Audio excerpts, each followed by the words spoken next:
तेज को लिखा जादिन ते हरि गर्भ ही आए, सकल लोक सुख संपत्ति छाए। और आज बारिश हो रही है कब? जब विवाह होकर मिथिला से अवध आ गए, जब ते राम ब्याह घर आए। नित नूतन नित नव मंगल मोद बधाई, भुवन 4-10 बरसे। महाराज बारिश हो रही, किसकी? सुकृतों की। एक बात ध्यान देना, राम जी जानकी जी आ गए तो क्या बरस रहा है? रिधि सिद्धि संपत नदी सुहाई, ओमागे अवध है अम्बुद कहूआई। रिद्धि शुद्धि रूपी नदियां निरंतर दौड़ रही है, अहर्निश दौड़ रही है। और कहां जा रही है? राम रूपी सरोवर में मिलने के लिए जा रही है। वाल्मीकि रामायण में लिखा है, ऋषि वाल्मीकि ने वाल्मीकि गिरि संबोता राम सागर गामिनी। ये ऋषि वाल्मीकि के मुखारविंद से निकली हुई सरिता कहां जाएगी? और राम रूपी सागर में प्रवेश हो जाएगी। वाल्मीकि गिरि संबोता राम सागर गामिनी, रिधि सिद्धि संपत्ति नदी सुहाई, उमग अवध अम्बुद कहूआई। दौड़ी दौड़ी चली आ रही है। अयोध्या खंड का शुभारंभ, अयोध्या खंड जवानी का खंड है, बालखंड बचपन का खंड है, जवानी का खंड है। विवाह के बाद दाम्पत्य जीवन में प्रवेश किया जाता है। पति और पत्नी का अद्भुत रिश्ता हमारे सनातनी परंपरा का रिश्ता। मैं विदेशों की बात नहीं कर रहा हूं, और आजकल हमारे देश के भी लोग विदेशों का ही अनुकरण कर रहे हैं। ध्यान देना, विवाह के बाद व्यक्ति के सामने 2 स्त्री है, एक व्यक्ति के सामने 2 स्त्रियां हैं। एक वो है जिसने 9 महीने कोख में रखा, जन्म दिया, खुद गीले में सोई, तुम्हें सूखे में सुलाया, खुद भूखी रही और तुम्हें भोजन कराया। एक वो है एक तरफ, और एक तरफ वो है जो 5 मिनट में सारे परिवार को त्याग कर अग्नि के फेरे लेकर तुम्हारी धर्मणी अर्धांगिनी बनकर आ गई। उत्तम व्यक्ति वो है जो दोनों का चिंतन करता है, मां का भी सम्मान बना रहे और पत्नी का अधिकार भी उसे प्राप्त होता रहे। यही उत्तम दाम्पत्य है। धन्यो गृहस्थ आश्रम, उपनिषद कहता है गृहस्थ आश्रम सुंदर है, श्रेष्ठ है, यदि जीना आ जाए तो। आज अवध में जय जयकार हो रही है, और अयोध्या कांड की ये महाराज 8 चौपाई जो नित्य पढ़ता है ना, उस घर में धन की कमी नहीं रहती है, निरंतर धन की वृद्धि होती है। निरंतर पढ़िए, सुबह पूजा पाठ करें, इन चौपाइयों को जरूर पढ़ा करें। जब ते राम ब्याहे घर आए, नित नौ मंगल मोद बधाए से लेकर के और पहला दोहा वहां तक पढ़े। अवध में सभी आनंदित हो रहे हैं। एक समय की घटना है, चक्रवर्ती सम्राट राजसभा में बैठे हैं, दर्पण उठाया, चेहरा देखा और चिंतन किया, तुम मुकुट तिरछा हो रहा।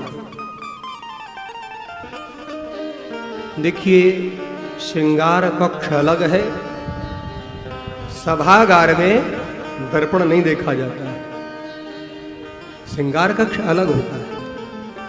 तो दशरथ जी ने फिर सभागार में दर्पण क्यों उठाया?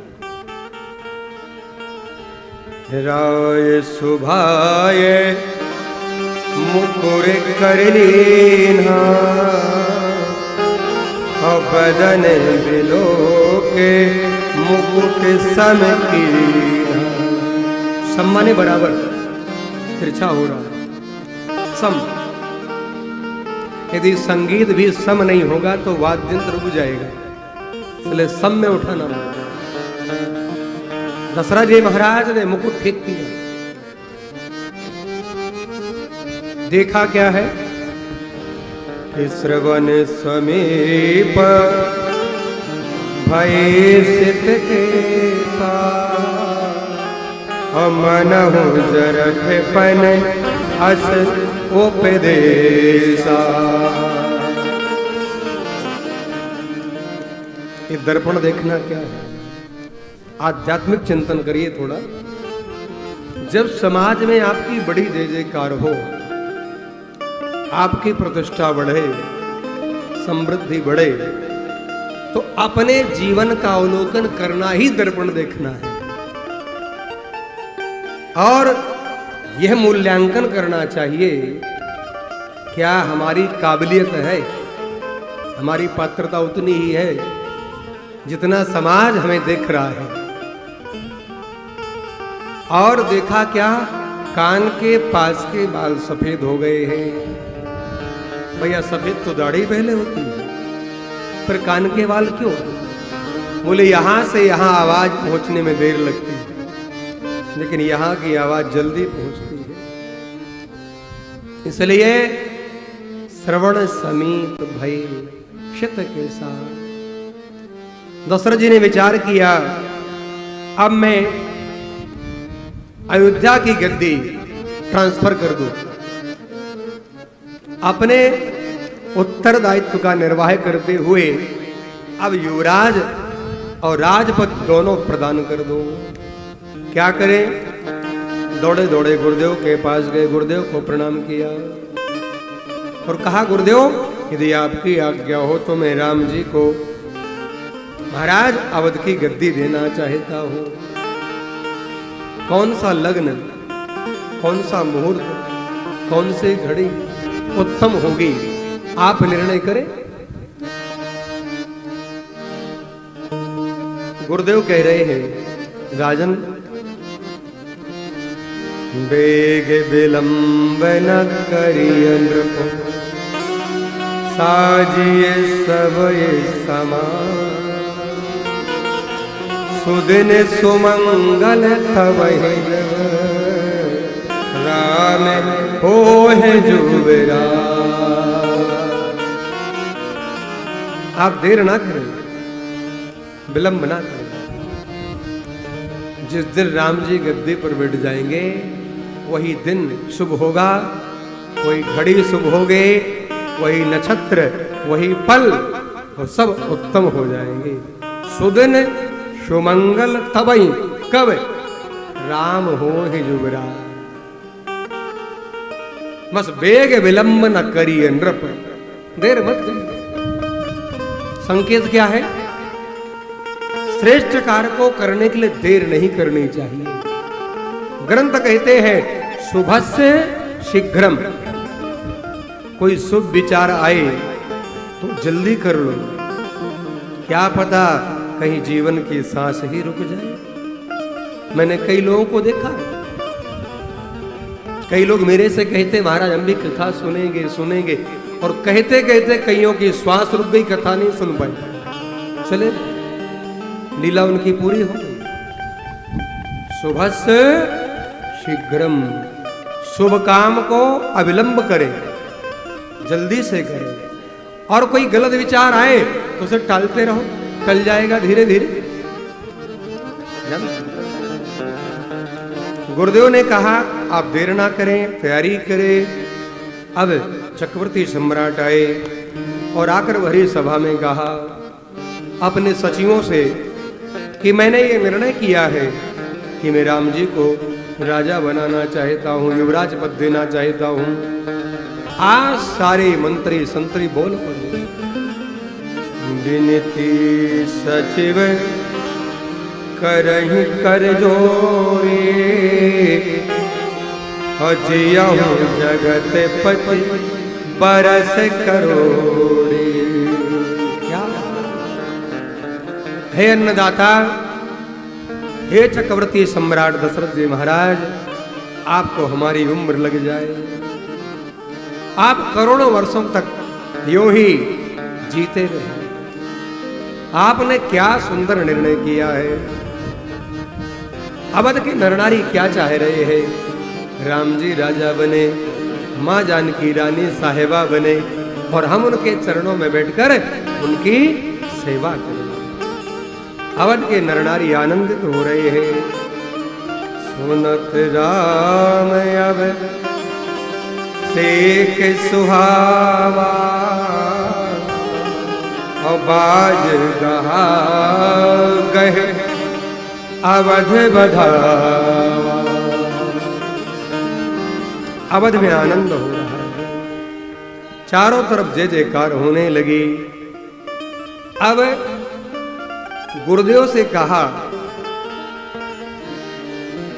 दशरथ जी ने, हे गुरुदेव आप जाएं और जरा राघव को ये बात बताएं कि आप अवध के युवराज बनने वाले हैं। गुरुदेव ने जाकर के जो ही पहुंचे, राम जी ने देखा, दौड़ कर आए, गुरुदेव को प्रणाम किया। और जब गुरुदेव ने सारी बात रख दी तो आज राम जी विचार कर रहे हैं। और राम जी ने क्या विचार किया? यमन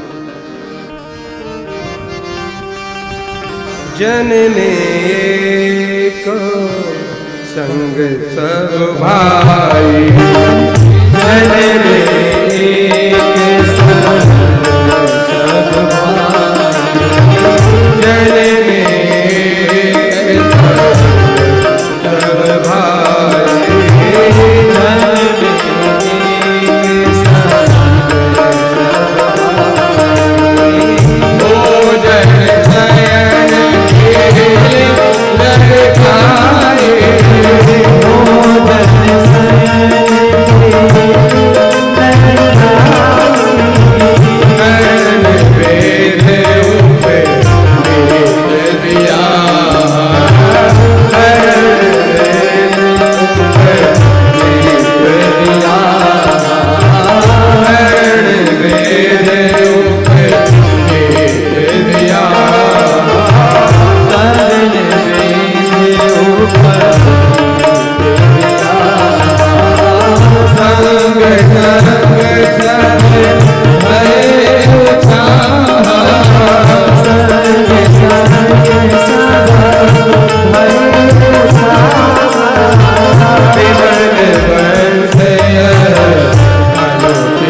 जब राम जी से गुरुदेव ने कहा